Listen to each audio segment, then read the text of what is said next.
সকলোকে স্বাগতম জনাই আজিৰ এই ভিডিঅ'টো আৰম্ভ কৰিলোঁ।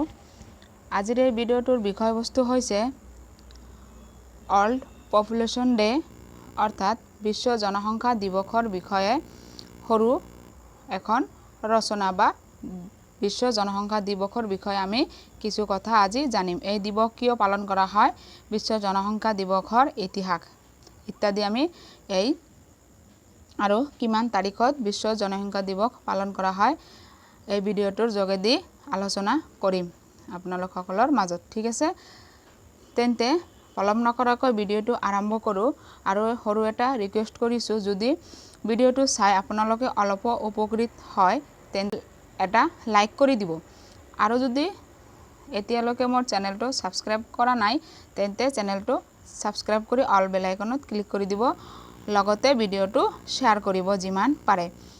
তেন্তে আমি আজি ভিডিঅ'টো আৰম্ভ কৰি দিওঁ। প্ৰথমে জানি লওঁ বিশ্ব জনসংখ্যা দিৱস। মই পঢ়ি দি আছোঁ, ঠিক আছে, আৰু লগতে কি কৰিম, যিসকলে ভিডিঅ' চাই পঢ়াত অসুবিধা পায় সেইসকলৰ বাবে মই এই ভিডিঅ'ৰ পেজকেইটা ডেছক্ৰিপশ্যন বক্সত দি দিম, তাৰ পৰা ডাউনলোড কৰি মোবাইল চাইও পঢ়িব পাৰিব আৰু কি প্ৰিণ্ট কৰিও পঢ়িব পাৰিব। ঠিক আছে, গতিকে প্ৰথমে ভিডিঅ'টো ভালদৰে সম্পূৰ্ণকৈ চাই যোৱা। বিশ্ব জনসংখ্যা দিৱস প্ৰতি বছৰৰ 11 জুলাই তাৰিখে এই দিৱস পালন কৰা হয়। এই দিৱস কেতিয়া পালন কৰা হয়? প্ৰতি বছৰৰ 11 জুলাই তাৰিখে। 1987 চনত এই গোটেই বিশ্বজুৰি জনসংখ্যা 500 কোটি পাৰ হৈ গৈছিল। 1989 চনত ৰাষ্ট্ৰসংঘৰ উন্নয়ন কাৰ্যসূচী গভৰ্ণৰ কাউন্সিল এই দিৱস পালন কৰে। নেক্সট, বিশ্ব জনসংখ্যা দিৱসৰ ইতিহাস। 1987 চনত 11 জুলাই তাৰিখে বিশ্বৰ জনসংখ্যাৰ 500 কোটি হয়। এই বিষয়ত চিন্তা কৰি UNDPৰ গভৰ্ণৰ্ছ কাউন্সিল 11 জুলাই তাৰিখে বিশ্ব জনসংখ্যা দিৱস হিচাপে পালন কৰিবলৈ প্ৰস্তাৱ কৰে। জাতিসংঘৰ সাধাৰণ পৰিষদ গোটেই বিশ্বৰ মানুহৰ মাজত সচেতন আৰু আগ্ৰহ সৃষ্টিৰ উদ্দেশ্য 1989 চনৰ পৰা 11 জুলাই তাৰিখে সংশ্লিষ্ট প্ৰতিপাদ্যক আগত ৰাখি বিশ্ব জনসংখ্যা দিৱস পালন কৰা হয়। ডক্টৰ কেচি জাকাৰিয়ায়ে 11 জুলাই তাৰিখে বিশ্ব জনসংখ্যা দিৱস পালন কৰাৰ পৰামৰ্শ দিছিল। তৎকালীন সময়ে তেওঁ বিশ্ব বেংকত ছিনিয়ৰ ডেমোগ্ৰাফাৰ অৰ্থাৎ জনগাঁথনি হিচাপে কামত নিযুক্ত আছিল। তেওঁ কাম কৰাৰ সময়ত 1987 চনত বিশ্বৰ জনসংখ্যা 5 বিলিয়ন পৰ্যন্ত বৃদ্ধি হৈছিল। সেই প্ৰসংগত এই দিনটোৰ উদ্দেশ্য আগত ৰাখি এই পৰামৰ্শ প্ৰদান কৰিছিল। 1990 চনত জাতীয় সংঘৰ সাধাৰণ পৰিষদ উদ্যোগে প্ৰথমবাৰ সমগ্ৰ বিশ্বতে প্ৰায় 90টিৰ বেছি দেশে এই দিৱস পালন কৰে। ইয়াৰ আগত ইউনাইটেড নেশ্যন পপুলেশ্যন ফাণ্ডৰ কিছু সংখ্যা সদস্য দেশৰ অফিচ, কিছু শিক্ষা প্ৰতিষ্ঠান আৰু অন্যান্য কিছু সংগঠনে এই দিনটোৰ স্মৃতি ৰক্ষা কৰিছে। এই বিশ্ব জনসংখ্যা দিৱসৰ লক্ষ্য বা উদ্দেশ্য। এই বিশ্ব জনসংখ্যা দিৱস কিয় পালন কৰা হয় বা ৱৰ্ল্ড পপুলেশ্যন ডে কিহৰ বাবে পালন কৰা হয় 11 জুলাই তাৰিখে? নিশ্চয় ইয়াৰ কোনো লক্ষ্য বা উদ্দেশ্য আছে। আমি এই লক্ষ্য বা উদ্দেশ্য জানো। এই দিৱস পৰিয়াল পৰিকল্পনা আৰু মানৱ অধিকাৰ পুনৰুদ্ধাৰ কৰাৰ কাৰণে পালন কৰা হয়। কি পৰিয়াল পৰিকল্পনা অৰ্থাৎ পৰিয়ালত কিমানজন জনসংখ্যা থাকিব লাগে, মানৱ অধিকাৰৰ যি হেৰাইছে সেয়া পুনৰুদ্ধাৰ কৰিবৰ কাৰণে এই দিৱস পালন কৰা হয়। বিশ্ব জনসংখ্যা দিৱসৰ আন এটা লক্ষ্য হ'ল লিংগ সমতা, দৰিদ্ৰতা, মাতৃস্বাস্থ্য আদি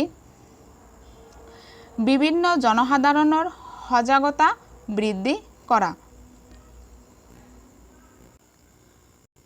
আদি বিভিন্ন জনসাধাৰণৰ কি সজাগতা বৃদ্ধি কৰা। এই লিংগ সমতা, দৰিদ্ৰতা, মাতৃস্বাস্থ্য আদিৰ কি বিভিন্ন ধৰণৰ সজাগতা বৃদ্ধি কৰাৰ উদ্দেশ্য এই বিশ্ব জনসাধাৰণ দিৱস পালন কৰা হয়। ইয়াৰ পিছত বিশেষজ্ঞৰ মতে অপুষ্টি, অপৰ্যাপ্ত শিক্ষাৰ অভাৱ, নিবনুৱা সমস্যা, চিকিৎসাৰ পৰা বঞ্চিত থকা, বাল্যবিবাহ, শিশুৰ শাৰীৰিক সুস্থতা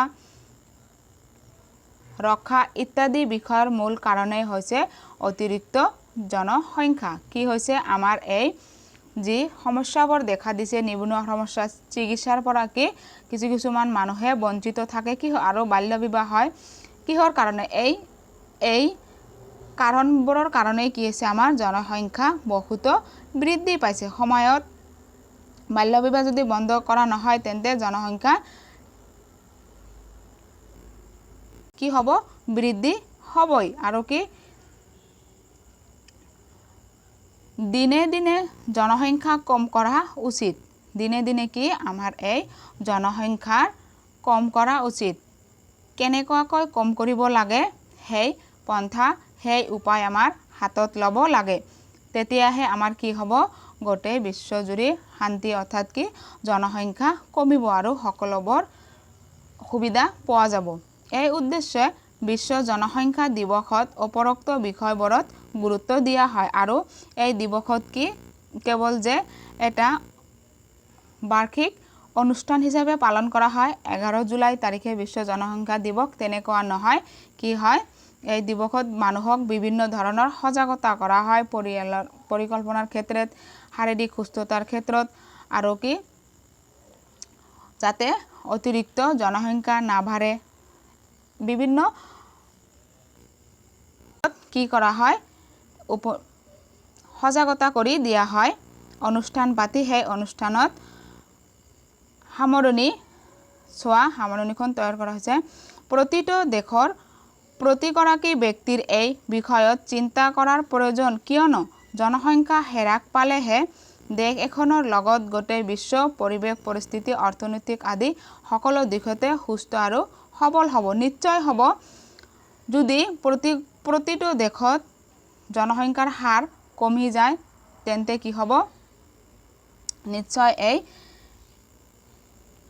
সমস্যা সমাধান হ'ব। আৰু এই পৃথিৱীৰ ভিতৰত আটাইতকৈ জনসংখ্যা থকা দেশ কি চাইনা, আৰু আমাৰ ভাৰতত বেছি জনসংখ্যা। ঠিক আছে, আজিৰ এই ভিডিঅ'টো ইয়াতে শেষ কৰিলোঁ। আৰু এবাৰ মই ভালকৈ ভিডিঅ' বনাই কেৱল ভিডিঅ' কৰি দিম, মই পঢ়ি নিদিওঁ, দি আছোঁ, তোমালোকে বা আপোনালোকে ভালকৈ চাই পঢ়িব। ঠিক আছে।